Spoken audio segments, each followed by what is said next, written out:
Alright, ladies and gentlemen, welcome to my fourth and final recap and reactions segment of E3 2019 coverage. We just finished watching the Square Enix live conference at E3 2019, and I have to say, at least in my opinion, this is my personal opinion, I felt it was the best conference of the big four that happened this year at E3, although, admittedly, being that I am a gamer who enjoys many different kinds of games, if you don't like JRPGs and you don't like the Avengers, you probably hated this conference. And I wouldn't blame you, because we're going to talk about it in a moment.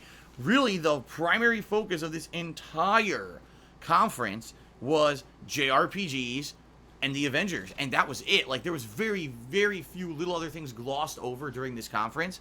So I can understand, again, if that's not your cup of tea, you probably, I hated the Square Enix conference, man. It was the worst one. But for me, personally, as a big fan of JRPGs and also, you know, looking forward to an Avengers game, I thought it was probably the best conference of all of them, okay? So, let's talk. First of all, the conference was just under an hour and a half. I think it was like about an hour and 15, 20 minutes, something like that.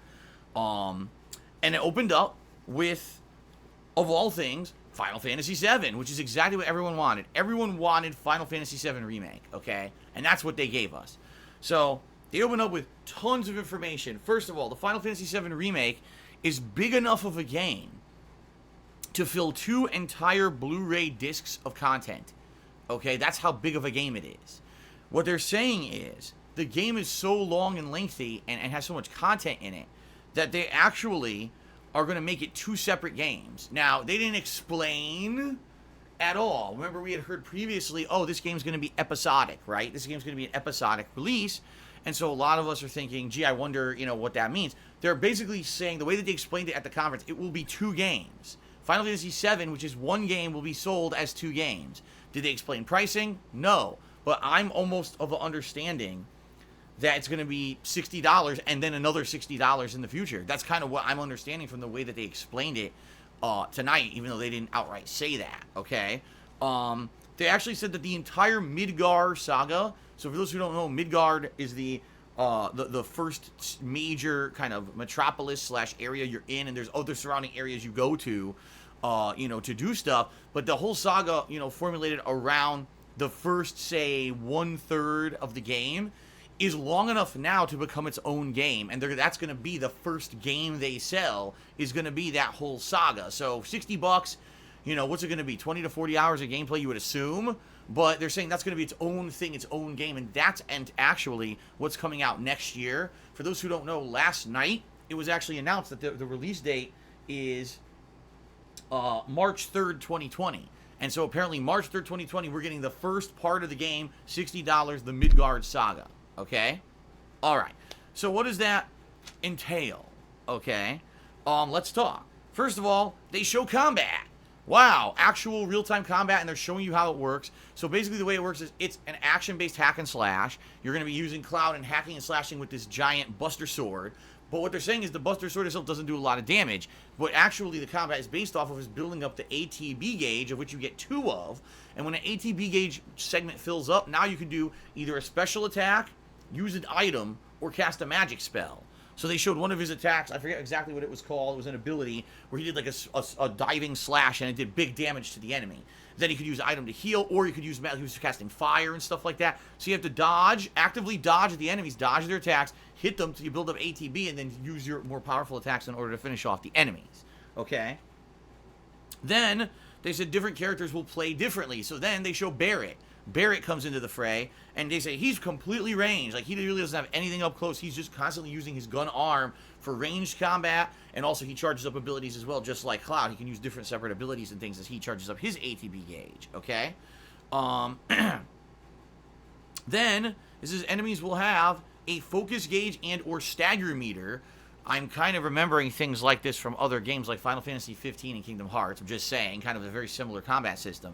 But basically, you'll be doing regular attacks, charge up your ATB, do special attacks, until finally you get to a stagger meter. And once the stagger meter is depleted, now the enemy is stunned, and now you want to go in full force with all of your abilities to try to deal max damage while they're stunned and do bonus damage during this attack phase, okay? So, kind of like something we've played before, I'm just saying. They also said the game will basically be action-based until you go to use your ATB gauge. When the ATB gauge segment is full, now you can freeze the combat, put it into slow-mo, and you can select what you want to do with your ATB, and the whole game freezes. So basically, it's like action, action, oh, freeze the game to select what you want to do. Kind of like old-school turn-based RPG combat. I think that's what they were alluding to, is it's a hybrid action, but then you can pause the game, basically, to choose what you're going to do with your ATB gauge, like an old-school RPG used to do.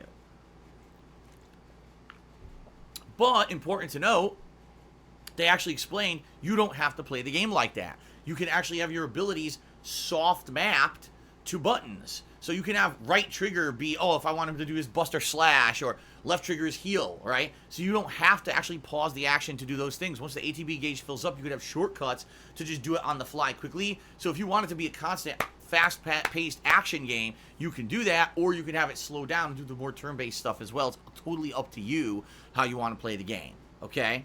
Interesting to know. It's kind of a hybrid system, basically. So then they say, here's an idea of what the first boss will be like, and it's the Scorpion Sentinel, which is the actual first boss of the game, or Scorpion Tank, or whatever you want to call it. It's a tank with a big scorpion tail. It shoots lasers. It has bullets and missiles. It was the first boss of the game, and in reality, it wasn't so hard. But in this demo they're playing, holy fucking shit, like, this thing takes 5-10 minutes to kill. It's got an insanely huge health bar. It's basically a damage sink. And think like other boss fights in, say, Final Fantasy XV, there's boss phases. It'll start doing certain attacks in the early phases. You have to dodge, attack, build up your ATB, boom, boom, boom. Finally, you stagger it. Now you do tons of damage. Oh, phase 2. Now its attacks change. Its Scorpion Tail now charges up and does a super-powered blast that you have to hide behind cover to avoid, because if you don't, it'll hit you for insane damage. So you need to partially hide, then counterattack. And what I actually showed, which was kind of neat, Cloud hid so that when the laser tail came out, it went for him, and then Barret rolled to the side and started attacking, and he was able to stun the boss, okay? Then they went into a third phase where the boss had a protective shield around its body, okay? And in its, you couldn't hit it. It was like blocked damage. So both Cloud and Barret are trying to shoot and can't figure out how to hurt this thing. Then finally Cloud gets real close and he sees underneath it, there's like a little core that's exposed, and so if you get kind of underneath it, you go hit on this core, and once you damage the core, now the shield gets lowered, and now you can focus on damage. So these bosses are going to be very complex, have tons of phases of combat, and in reality, when they say, oh, the Midgar Saga, or Midgar, I forget if it's Midgar or Midgard, I think it's Midgar, no D at the end. If their saga is one game, a whole game, like let's say it's 40 hours long, okay? More than likely, that's going to be because, number one, there's actually going to be voice-spoken dialogue in the cutscenes. That's going to take longer than just, you know, text on the screen. And number two, because the combat's going to take way longer. It's not going to be simple turn-based combat over and over. It's going to have these unique generated fights where you're expected to do certain strategies and use certain tactics to kill these enemies. And it's going to take a lot longer to get through the fights than it did in the original game. For me, I'm going to be very honest. Like, I don't know how this is going to translate, and what I mean by that is I think the story may be way better than the original game, especially if they're fully voice acting with new dialogue rewritten to make more sense, and if the character motivations are a little bit more fleshed out and the like, because honestly, in my opinion, when I played Final Fantasy VII, I hated Cloud. I thought he was one of the worst main protagonists ever in an RPG. He's just such a fucking weirdo character that didn't have any kind of clear-cut motivations, and he's emotionless, he's boring. All the other characters were more interesting to me than the fucking protagonist of the game, and that's really what made me trying to turn me off to the plot of the game, because I didn't care about Cloud. I cared about everyone else and not him. Maybe finally they will actually do something in the plot to make it more interesting with more dialogue and more elaboration on it. I don't know. That could definitely add to the length of the game, and of course if the combat is drawn out, it's going to make it long. But what I'm worried about, my honest opinion, what if the combat becomes too grindy? What if, okay, every boss is like a 20-minute fight? You know what I mean? Like almost like an MMO, where you're all, oh my god, we got to keep wailing on it phase after phase. Oh, dodge, now hit the weak point. Now you're doing this. Every boss becomes a ginormous task, a big grind. I mean, what if every fight becomes like that, right? Is the combat going to be fun, or is it going to become, because every enemy is like a fucking damage sink, that it just becomes very, very repetitive and grindy? I don't know. This is just speculation. This is kind of what I'm thinking in my head as I'm watching this. I'm like, it looks good, but I'm worried, you know? In Final Fantasy VII, the original, turn-based combat, you get used to it, you can master it, you can turbo right through it after a while, and honestly, the boss fights, yeah, there's some really tough ones. I mean, you're talking about the ultimate weapon and shit, but outside of that, they're not that bad. You know what I mean? Like, so I'm actually a little bit nervous about this version. Okay. So, all that, I'm trying to think. Oh, also, at one point in the boss fight, the boss starts repairing itself. And again, find the weak point, interrupt it while it's repairing to stop it from repairing, or else it's going to get all its HP back, right? So stuff like that. So first of all, they said there will be a playable demo at E3. So those people at E3 actually get to play it. And then they said, now we're going to show you a longer trailer of the game that you haven't seen before. And they play it, and this trailer featured pretty much almost everything people wanted to see. Not only did it feature Cloud and Barret, which we'd already seen in action, but also Aerith, or Aerith. Her real name is Aerith, but I believe it's in the Western version she was called Aerith for some reason. So Aerith. And also Tifa, who everyone had wanted to see. They'd never shown her before. They showed her not only in cutscenes, but also in combat. So basically 4 characters are the major players in the Midgar saga. Later on, there's many more characters that get unlocked in the game, but we don't know how much the game is going to entail in this first saga that's going to be the first game released in March, right?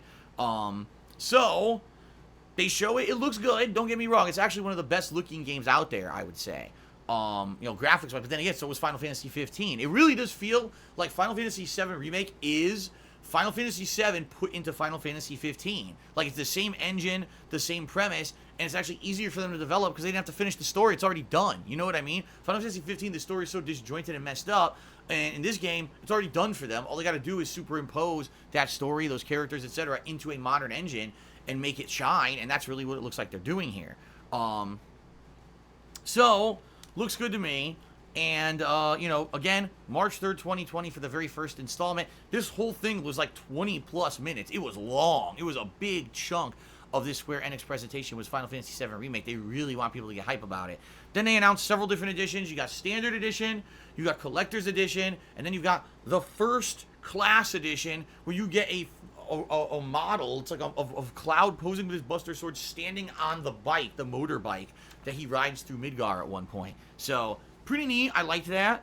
I definitely liked that. But at the same time, it's probably super expensive, so it's nothing I'm interested in. But maybe for some of you who are super duper, fans, you might want to actually get into that, okay? All right, so continuing on, the next thing they show is Life is Strange 2. Life is Strange 2 is out already, and 3 episodes have already been released out of 5. So why are they showing Life is Strange 2? Well, I have no idea. Apparently, they're trying to boost sales because they must be disappointed, or else why would they be advertising a game that's already out at E3? E3 is to showcase new and upcoming content, not content that's already out. So, I don't know, but they spent a good 5 minutes showing snippets from Life is Strange 2 and stuff, and then saying the game is out. So, I guess they really need you to go buy Life is Strange 2. They were probably disappointed the game sold way less than original Life is Strange, just saying. Okay.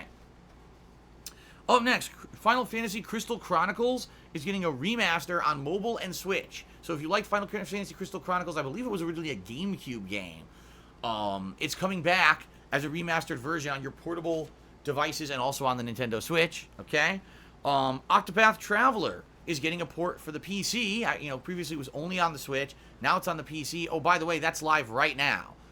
That's good news, I guess, for people on PC who wanted to play it and didn't get to play it, right? Okay. Moving on. The Last Remnant Remastered is also now available right now on the Nintendo Switch. Now, for those who don't know, The Last Remnant is an action-based RPG. I played it. I actually played The Last Remnant along with Infinite Undiscovery and Lost Odyssey. I played all 3 of those games as RPGs in the year before I did videos for YouTube. I thought they were all good. I actually thought Lost Odyssey was the best one because it was more similar to traditional JRPGs I was used to. But Last Remnant's not a bad game. It was had some unique boss fights and things that were fun.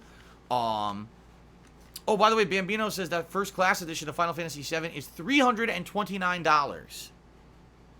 So there you go. That's an additional $260 or so for that statue if you want that statue of Cloud and the motorbike. Okay? Goddamn.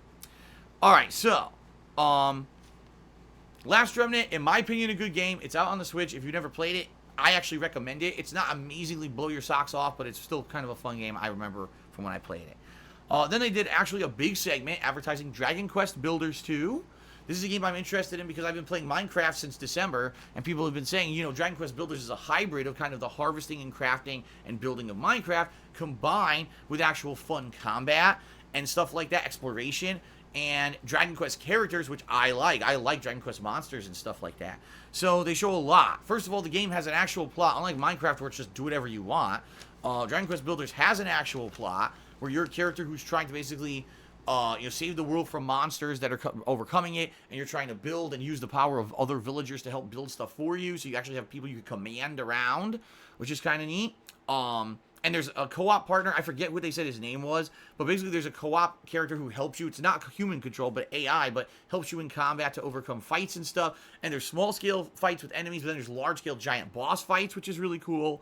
So it's kind of like Minecraft, but like the next evolution of Minecraft. Think everything from Minecraft, but also a robust plot with big boss fights as well. So it's kind of like added content. Looks good to me. They also announced there will be a 4-player cooperative co-op mode if you want to play co-op as well. So if you have 3 friends who own the game and you want to co-op with them, you have the ability to do that. It's not clear if it's like Minecraft where you have your own world that they have to enter, or if there's one co-op world. It didn't explain any of that. I don't know. I never played the first Builder, so I don't know how that works. But a release date, it's coming out July 12th, which is actually very freaking soon, which means maybe I'll be wrapping up my Minecraft stuff soon. I don't know. But also, the demo will be available June 27th. Holy crap. Pretty cool. I definitely want to check that out, okay? So, Dragon Quest Builders 2 looked good to me. Looks like a game that I may be adding to my repertoire as a chill stream style game. We'll have to see, okay? All right, moving on. Dragon Quest XI, which was one of my absolute favorite games of 2018, is getting a new version on the Nintendo Switch this fall. It's called Dragon Quest XI S. I guess it's like the definitive edition. And this is not only going to include all the content from the original version on the PS4, but also has the ability to play the entire game in SNES or Super Famicom mode, which means it's basically top-down pixelated graphics like a traditional JRPG. This apparently was present in the Japanese version of the game, but was not present in the Western version when they sold it last year. Why they omitted that, I have no idea. I mean, it probably would have been cool to switch between the two modes, I think. However, that being said, it's not that big of a loss, but it might be cool to play the game with the old school pixelated graphics, okay? Plus, it's adding apparently a new chapter. Now, if you play the original game like I did, not only is the main quest long as hell, then there's an additional 20 to 40 hours of content after the main quest ends. Now they're adding another quest on top of that. Holy shit, that's a lot of Dragon Questing. So that's coming out in the fall. No 100% release date on that, but it looks good to me, okay? Okay. Continuing on. The Square Collective. You may not know what that is. I didn't know what it was until this E3 presentation. Apparently, Square Enix has like a thing called the Square Collective where they basically work with indie studios to develop games and help them publish their games. And then they went and said, oh, here's all the games from 2016 to now. And I didn't recognize a single name of any of the games that they mentioned. They mentioned 2 new games coming out, which actually weren't new, which is hilarious. One of them is called Circuit Superstars. It's actually a Mexican-designed video game. I don't know of many video games that come out of Mexico, so this may be a unique one. Basically what it is, though, it's kind of like cartoony circuit racing. They have cartoon-looking cars that are based on real, like, sports cars, and you're racing a circuit, and you can have pit stops and stuff. It doesn't look great. It looks like a pretty basic indie game. And then there's another one called Battalion 1944, which I shit you not, looks exactly like Call of Duty, the old school ones, 1 and 2, or Call of Duty World War II. It's the exact same premise. The gunplay looks almost the same. You level up. You have challenges that you complete to get extra experience. You unlock rewards that put new colors and stickers on your guns. This all sounds familiar, right? It's exactly the same model as Call of Duty, old school Call of Duty. So it's almost exactly the same game. So it's called Battalion 1944, and they're like, oh, that's out now. But what they didn't tell you is it already was out. It already was out. It wasn't like some big announcement that it's out now. It's already out on PC. But Circuit Superstars doesn't come out until 2020 at some point, undisclosed. All right. Continuing on. Square Enix always had an issue with their music. And what I mean by that is they never really made it openly available. Like, if you wanted Square Enix music, you had to buy it directly from them or off of iTunes. You know what I mean? Now, they've announced they now made their whole music library available to all streaming services, and they listed a ton. I think it was like Spotify and stuff like that. So now if you have those, you can immediately start broadcasting Final Fantasy soundtracks, which to me sounds great because I fucking love Final Fantasy music. So that's just a no-brainer. I guess they were just trying to make extra money or something by holding it, back and not letting anyone broadcast on those services, but now it's available on those services. Okay? All right, continuing on. That was only about the first half of the conference, and as you can see, if you're into Final Fantasy VII Remake, that's some good news. There was some good JRPG announcements and things in there. So you see, you love JRPGs. So far, amazing. Thumbs up for this conference. If you're not looking for JRPGs, you could have ignored the whole first half. You see what I mean? All right, let's continue on. Now we're not talking about necessarily JRPGs. We're talking about MMOs. There was an update regarding Final Fantasy XIV Online. There's a new DLC called The Shadowbringers that's coming out July 2nd. They played a trailer, and it looked like there were enemies that kind of were skinned to look like they were covered in, like, white. I don't know if it was light or they were just colored white. I don't know. And there's plot involvement about the Elder Gods, and the Elder Gods are primals and stuff. And I'm listening to all this. I'm like, I don't have a clue what the hell's going on because I don't play this game. And it's just not very accessible to an outsider to watch this and know what the hell's going on in it. But I'm sure if you're a fan of Final Fantasy XIV, you probably absolutely loved that segment, and you're happy there's a new DLC coming out for it, okay? Okay. Let's continue on. Now, this shocked me. I'm going to be very honest and open with everyone, and this honestly is one of the reasons why I think some people might have hated this conference. We all know that one of the major games that is coming out from Square Enix is Dying Light. Dying Light 2, excuse me. We all know that. Like, Dying Light 2 is a game we've been anticipating for a while. We've heard at it for 2 straight E3s now. Finally, we hear it, and wow, we're going to get real concrete info about the game at the Square Enix press conference, right? Nope, nothing. I'm not even kidding. All they did, they played a gameplay trailer that we've already seen most of last year, and maybe a few quick extra snippets, and that was it. And they said coming out spring 2020, and they ended it. It was like, it's coming out in spring? You gave us like nothing at all. And it shocked me that they did that. I thought for sure this would be the conference where they, boom, here you go.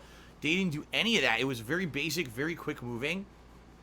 And honestly, it makes me a little bit worried about the game because at this late in development, if it's coming out within the next, say, year, why aren't we seeing more? You know what I'm saying? Like, you would think at this point we would be seeing more, and we're not. And I think that might be a bad sign. Or maybe Square just didn't want to focus on it now. I really have no idea what happened here. It just felt really weird to me. It did. It felt really weird to me and out of place that they kind of just glossed over the game with no info. Okay? Then they announced 2 old school RPGs are going to get modern remasters, Romancing Saga 3 and Saga Scarlet Grace Ambitions, Ammunitions, Attritions.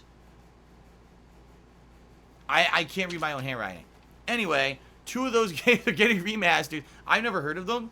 Romancing Saga 3 kind of looked really good. Like, it looked like an old school RPG. And they added modernized, like, effects and stuff to it. I have no idea what either of these games are, though. And they just said, soon. Soon. It could be tomorrow. It could be this summer. It could be, when they say soon, it could be in the next decade. So, who knows, right? So, anyway, that's coming up whenever they come out. Up next, Final Fantasy Brave Exvius. Now, for those of you who don't know, Final Fantasy Brave Exvius is the incredibly popular mobile game from Square Enix. It basically is a huge fan service to fans of Final Fantasy because it adds in characters from all of the universes. We're talking the mainstream numbered Final Fantasies, Final Fantasy Tactics, the MMOs and MMO spin-offs over the years. It even has original characters that they add into it. And what it is a turn-based combat game where you, sadly, I hate to say this, have to pay to win to get good new characters. It's very hard to earn any in-game currency without paying any money. You can, but it's very scarce. And basically, you have to try to get your favorite characters from Final Fantasies, but in particular, you have to get certain ones, because certain events, certain characters will be favored, or certain characters will have certain abilities that help in certain events and stuff that they run. So there is a story-based campaign in the game, but then there's many modes that is the main meat of the game that's outside of the story-based campaign, okay? And this game, I played it for about, I'd say about a year, maybe a little longer. And I was really into it because I love Final Fantasy, and I had characters from Final Fantasy 4 and 6 and 7 and 10. Like, I had a lot of the good characters. The problem is the game was a money sink. It was to the point where, like, the only way you could even get fun in the game, oh, new character released today with new event for the character. Time to unload tons of money to pick randomized loot boxes and hope I get the rare character in the loot box, because if I don't, then I'm fucked, right? I hated it. I fucking hated it. Like, I want a game that you can play for a while and not have to constantly invest money in. And that game just became money, money, money, money. On the flip side, I owned another game, a Marvel game. I also don't play this one anymore either. But that game, after playing it for a while, you could earn the stuff without having to pay any money. And that one I liked. Over time, I played it for a long time. I played it for many years before I quit. But this game is a fucking 100% a money sink. And I remember I played for about a year and a half. Because I remember I played in 2 Halloween events. I remember that. But then I just got so tired of it. I was like, there's no way I'm going to keep sinking any kind of money into this game. I can't. And it's ridiculous. Now, by the way, I quit this game a long time ago. You have some people, oh, does he put money into these games? No, I don't. I haven't played this game in years. I think it's been over a year since I even touched the thing, okay? But anyway, the reason I'm bringing this up, they're releasing a new game called War of the Visions, which is a tie-in to Final Fantasy Brave Exvius. Apparently, it's still a mobile game, but this game looks very much like Final Fantasy Tactics to me. So if you ever play Final Fantasy Tactics, this is a grid-based system where you move around different elevations and you can cast different levels of spells that reach certain levels of spots. If you ever played Disgaea, it's very similar to Disgaea, only this game preceded Disgaea. So it kind of was the predecessor that inspired inspired Disgaea. So it looks interesting to me, but the fact that this is made by the same company that made Brave Exvius makes me feel this game will be a pay-to-win game. If you want to proceed, you have to fucking buy the good characters through randomized loot boxes. I could be completely wrong, but I just want to forewarn everyone. You may have watched this press conference and said, oh, this sounds good. I heard that Brave Exvius is a good game because so many people play it. Dude, that game is an addictive, gambling money sink. So, buyer beware. You might get hooked and fuck yourself and spend a ton of money on a game that's just not worth it. That's from someone who used to play it and quit because I saw that's what it became. I didn't want to be a part of that anymore, okay? So there you go. All right, continuing on. There's a new game coming out. It's funny because the first thing they say is this is not actual gameplay footage. And all it shows is like a very animated trailer of various characters shooting at what appear to be monsters or aliens. It's very hard to tell. In a combat setting. The game is going to be called Outriders, okay? It's made by a company called People Can Fly. For those who don't know, this is a company that worked on good games and bad games in the past. Good games like Bulletstorm, really bad games like Gears of War Judgment, okay? So they're kind of a mixed bag. They said this game is going to be a 1 to 3 player co-op shooter, and you make your own character, okay? However, what they did not explain is it first person? Is it third person? And the reason I asked that, Gears of War is third person, Bulletstorm was first person. So what is this game? I have no idea. If you're making your own character, you would think maybe it would be third person so you could see your character, but maybe not. I mean, who knows, right? So we don't know what the game is going to be. And this game is coming out in summer 2020, but apparently we're going to get much more info since summer of next year probably means E3 next year. We'll get a ton of information about the game, okay? Fair enough. All right, continuing on. There's a new action RPG. It looks like a hack and slash style RPG with RPG elements in it called Anunnaki, and that apparently is coming out, but they don't say any date. But apparently apparently from what I understand, that was already leaked a day or two ago. And then something we did not know: Final Fantasy VIII is getting a remaster, an HD remaster. Now I have mixed feelings about this. Let me explain why. These HD remasters they're doing aren't very good. I recently played Final Fantasy IV on the PC, which was supposed to be the remastered edition. And that was a port of a port of a port.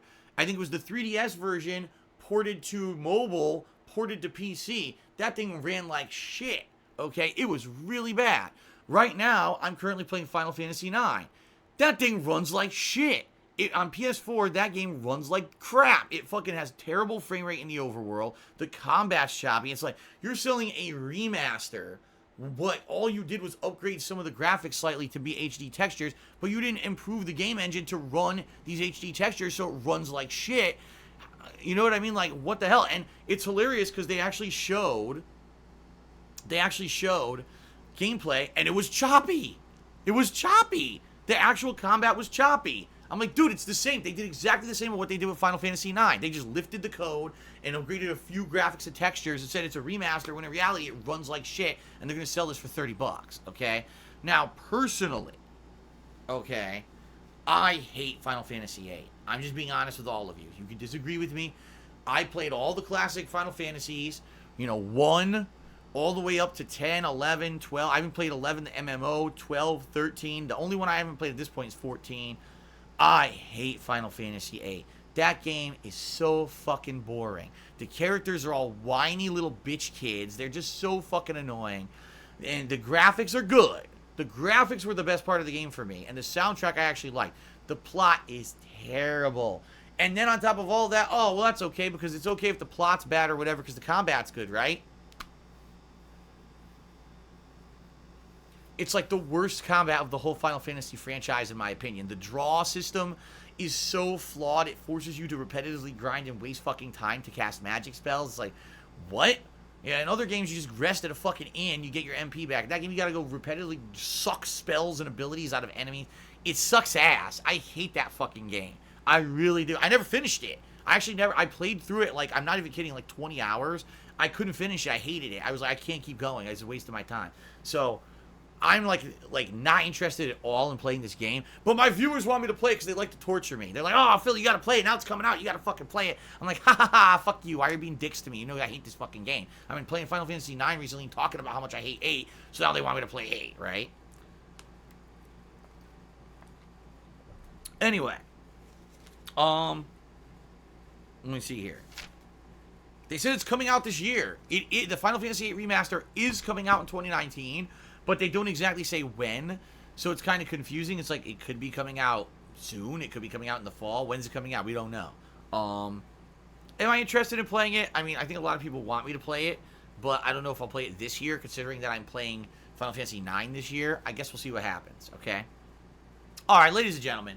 So now, I just talked for 30 minutes, and I talked mostly about JRPGs, very few exceptions in between there. So you see what I'm saying? This really was the press conference of JRPGs, and if you don't like them, you're very disappointed. But they saved the big thing everyone wanted to hear about for last. They knew that saving the new Avengers game for last was the right thing to do, because they knew that there was a giant audience who now absolutely love everything Marvel from the giant Marvel Cinematic Universe, and they were dying for a mainstream Marvel game for years. We haven't really gotten one in a long time, and now we got Crystal Dynamics teaming up with Square Enix to make this game, okay? So here we go, ladies and gentlemen. It's called Marvel's Avengers.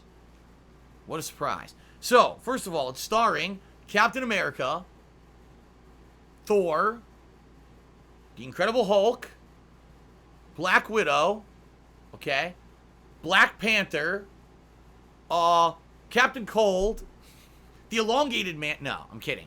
It's the core 5 Avengers. It's Captain America, Iron Man, Thor, Incredible Hulk, and Black Widow. Okay, those are the core 5. Now, they said there will be other characters, Marvel characters, in the game, and they said that maybe they will be playable in the long run, but I'm assuming at launch the game will have 5 characters, okay? The plot of the game is this. Basically, they powered some kind of new vehicle with an experimental drive. While they were doing this, there was an attack on the city, New York City, by the Taskmaster. They actually show him leading a brigade of like villains and mercenaries on a bridge. So as the Avengers are fighting this, all of a sudden the experimental drive gets attacked and explodes and apparently damages the city. Captain America supposedly dies in the explosion, okay? And the Avengers basically are now panned by the public, saying, man, you guys are so irresponsible. You used untested, dangerous technology to power your stuff, and you got a bunch of people killed, including Captain America. You know, you basically should be ashamed of yourselves. And I guess what happens is there's a 5-year gap between that intro to the game and actually when the game picks up. The Avengers have disbanded, but now there's a crisis, a world crisis, and the Avengers now have to reassemble to try to save the world from whatever this new looming menace may be, all right?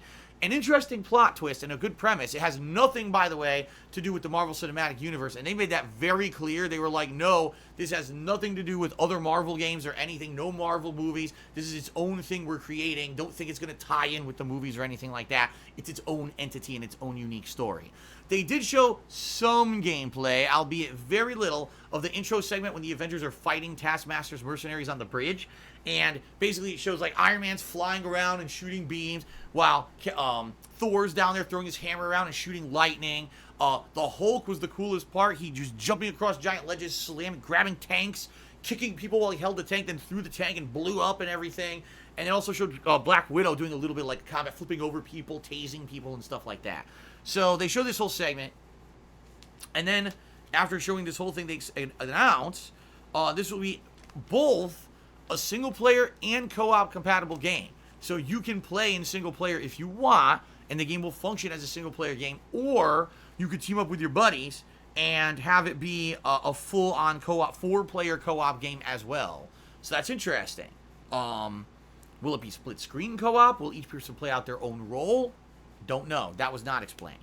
So then they said, let's introduce you to some of the people involved in the game, and they roll out an all-star cast of voice actors, including Troy Baker as the voice of Bruce Banner, Jeff Shine as the voice of Captain America, Travis, I didn't get his whole last name, starts with a W, as the voice of Thor, Laura Bailey as the voice of Black Widow, and Nolan North as the voice of Iron Man. So all-star, these guys have worked in games before, and, you know, with each other before. They probably have great rapport with all the stuff that they've done previously. Like, the big all-star elitist cast of voice actors, right? The who's who of voice acting in Western games is going to be the major voice actors for this game, okay? So it's funny because they do like a little panel of these guys, these voice actors, kind of playing off each other and talking about what they think about the heroes. Like Troy Baker's like, man, you know, I think Bruce is a complex character because he's not just the Hulk. He's also a brainiac guy, and he has to play 2 completely different roles. And Laura Bailey's like, I think that Natasha is unique because unlike the other Avengers, she has 0 superpowers. She's reliant on her own wit and her technology to make her survive. And when all this other crazy shit's going around her, and she's like the most vulnerable of all the Avengers and stuff like that. So it's cool. It was a little interesting. They kind of know about the characters. That's good. It's not like, oh, I'm a voice actor. I know nothing about what the fuck we're going to be doing in this game. They seem to know their shit, which is good. And we know, you know, Troy Baker, Nolan North, Laura Bailey, at least those names I know.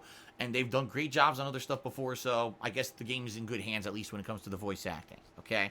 So then they actually play a cutscene of 5 years later at Captain America's grave, and there's an argument between Bruce Banner and Iron Man, and you can hear, you know, the voice work of Troy Baker and Nolan North going back and forth and how they put emotion into the scene, and, you know, Iron Man's like, no, listen, you know, we didn't fail, we failed Captain America, but Bruce is like, no, we failed, we took in a dangerous technology and adapted it without making it safe, and it's our fault that everything went wrong the way it did. So it's cool drama to the game. It's not just, oh, superheroes, pew, pew, pew, blow shit up, you know. No, it's not like that, even though I'm sure that'll be part of the game. It's actually going to have a very serious, adult-oriented, and dramatic plot. That's good, okay? Continuing on. They also said that the game will be a long-term game. So apparently it will have a mainstream plot, all right, that will be playable at launch. But in addition to that, the game will also have new heroes and regions added over time. So apparently they will have some longevity and a reason to play it over time. And they will all be added at no additional cost. In addition, the game will have no loot boxes, no pay-to-win strategies, nothing. You buy the game, you get the game and all the additional content long-term for free forever. They're not looking to screw over the customers. This is not games as a service, and you pay for it. Instead, you get it all at purchase. So, boom! And everyone's like, yeah! And people jumped out of their seats. They're ripping their shirts off like the Hulk. And girls were swinging their bras over their heads like this when they heard that, because we're so tired of being nickel and dimed by these fucking asshole game developers. We're just tired of it. We want to buy a game and get value out. We don't want $60. The game's not finished. It's broken. It's fucked up. Oh, now there's a million loot boxes to proceed in the game. Oh, now you got to fucking pay a subscription fee to get all the fucking DLCs so you actually get the full story of the game. Instead, they're actually saying, boom, you get the game. You buy it, you play it, enjoy it, live it, love it. Thank you. And that was it. That was the end. No, actually, that wasn't the end. Let's continue. So then they said the PlayStation version of the game will have some exclusive content. First of all, the PlayStation 4 version will have an early beta compared to other platforms. And they have some kind of an exclusive Sony partnership where they're going to put out exclusive content for the PS4 version over the other versions. Which sounds good to me because I own a PS4 Pro. It might be disappointing to those who own an Xbox One or Xbox One X. And it's hilarious because, oh, I have the Xbox One X. I'm going to get the best version of the game, except you don't get all the content for it. So, oh well. Oh well.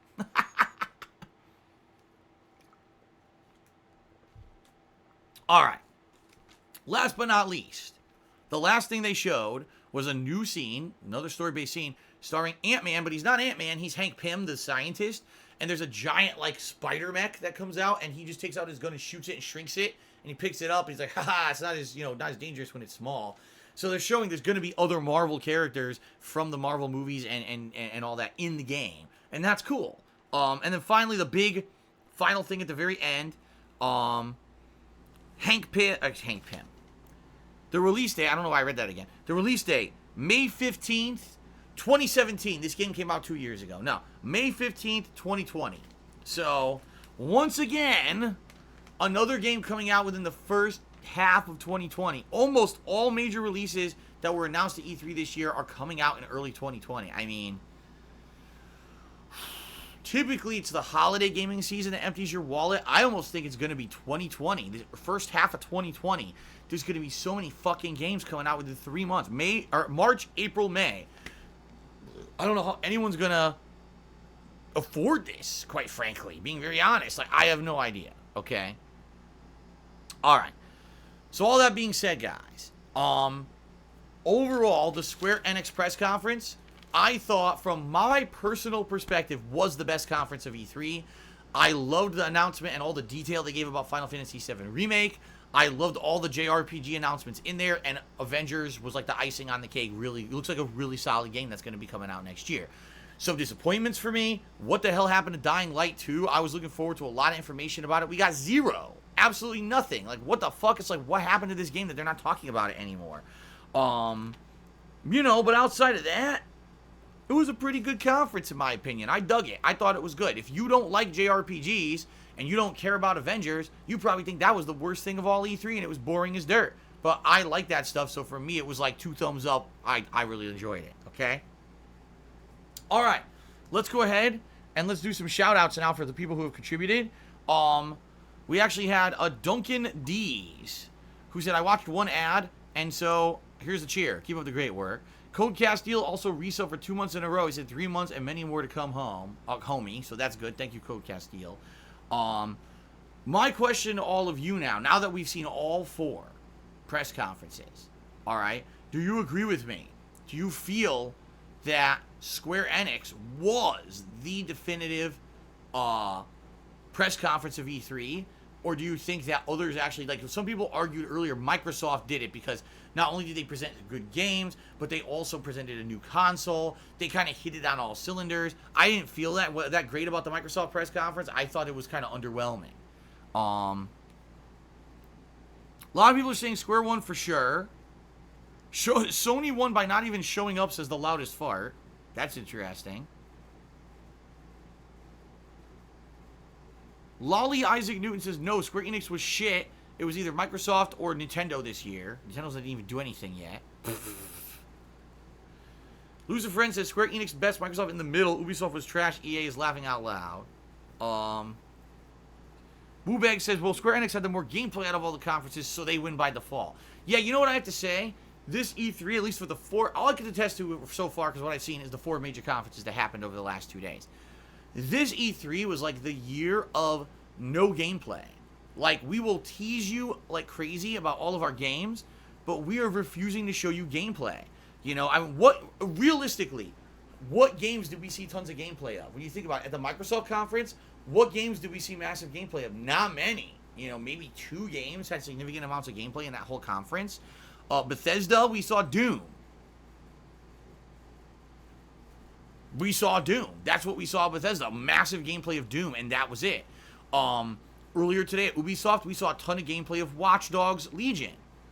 And tonight, we saw a little tidbit of gameplay of Avengers and a decent amount of gameplay of Final Fantasy VII Remake.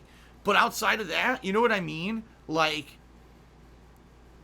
we saw almost no gameplay. Why would you not show that at E3, And so people were just watching these conferences, and it's underwhelming. And, some people are making some fair points in the stream chat. They're saying, well, you have to understand, a lot of these games these days are leaking early. So if you actually wanted gameplay of certain games, like, for example, earlier today I was very critical. Ubisoft didn't present any gameplay at all of Ghost Recon Breakpoint or Breakdown or Breakdance or fucking Breaking Bad, or whatever the fuck it's called. Who knows? there was no gameplay. They had a giant segment about it, almost 20 minutes, but no gameplay. And people were like, well, Phil, you don't understand. That game leaked earlier, and there's already gameplay all over the internet, and there was an early alpha that some people played in. I don't fucking know that. I'm watching E3. You spent 20 minutes at E3 showing your game. Show me the fucking game. That's terrible choices by these game developers to not actually show gameplay. And for me, Square Enix wins because they showed a ton of gameplay of Final Fantasy VII Remake and at least a little bit of Avengers, which previously had been completely unannounced. So they win. By default, they win because they fucking showed what you wanted versus everyone else just trying to, yo, here's a cinematic fucking movie. You know, I don't care about that shit. I don't care about the FMV that I could skip when I boot your game. I care about the actual game I paid for. So that's what I want to see at E3. And if you don't show it to me, shame on you. Okay. All right, guys. So, in my opinion, E3 2019 so far has been good. Certainly not the best year ever, and certainly not the worst year ever, but it's been all right. I'm going to now take some time to go review other things, like EA did their presentation on Saturday digitally, and Nintendo's tomorrow morning. I'm also going to review things like Devolver Digital and other games that maybe just kind of had information in the interim. If you think there's a game that I may miss or may not catch myself and you think I should look into it, let me know. You can always reach me at social media at TheyCallMeDSP, right over here. Or you can email me, darkstuffphil@hotmail.com, or tell me on my stream tomorrow, because I'll be streaming all day tomorrow.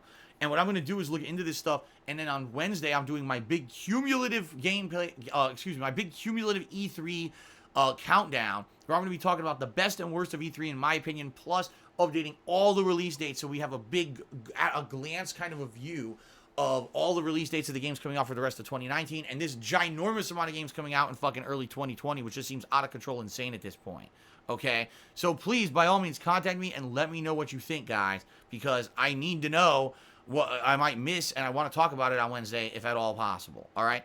So, for the Square Enix E3 2019 press conference, I felt it was the best one. I don't know how you feel. I enjoyed it, and now I'm feeling very positive about games like Final Fantasy VII Remake and also Avengers, and good stuff. Thanks. However you watched, whether you watched this live tonight on Twitch, whether you're watching this on demand on YouTube, I do appreciate you checking it out. Thank you very much for watching, and hopefully you'll check out my final coverage of E3 this coming Wednesday. All right? Peace out, everybody.